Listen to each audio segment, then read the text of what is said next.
Hello friends, today I am going to start the topic subject-verb agreement. Subject-verb agreement is a very important topic in English grammar. So let's understand this topic. Now all of you know what is subject. Subject is the karta of the sentence, doer of the action. Doer of the, in English we say doer of the action. So this rule everybody knows, if the subject is singular, verb also will be singular. And if the subject is plural, verb also will be plural. ये हम बचपन से पढ़ते आ रहे हैं, तो ये जो रूल है ये बहुत एप्लीकेबल है हमारे sentence, how to frame the sentences. But उसके अलावा please note there are 2 points which are very very important to understand. See, जहाँ पर नाउन्स में एस ई एस और आई एस लग जाता है तो वो प्लूरल बन जाता है.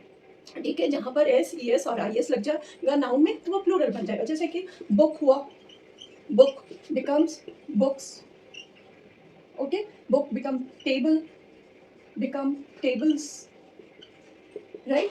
सो उसी तरीके से S E S I A S nouns में लगा तो it will become plural. But verb में नहीं है ऐसा. वर्ब में कैसा रहेगा? एस ई एस और आई एस अगर वर्ब में लगा तो बस सिंगुलर बन जाएगा. वो क्या बन जाएगा? Singular, right. चलो एग्जाम्पल्स के थ्रू समझते हैं. रैबिट यहाँ पर it's singular, so I am going to add here S. So it becomes what? It becomes, rabbit is singular in number like he, she, it, they all are singular.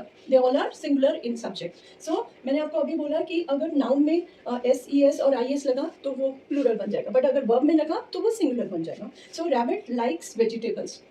The cat mews every day. Mews every day, so I've added here S.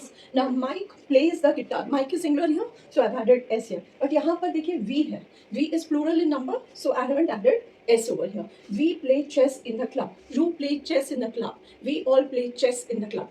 So by this examples, you can understand the subject-verb agreement, and I'll come up with some more videos so that I can give you more practice from the worksheet. Thank you very much.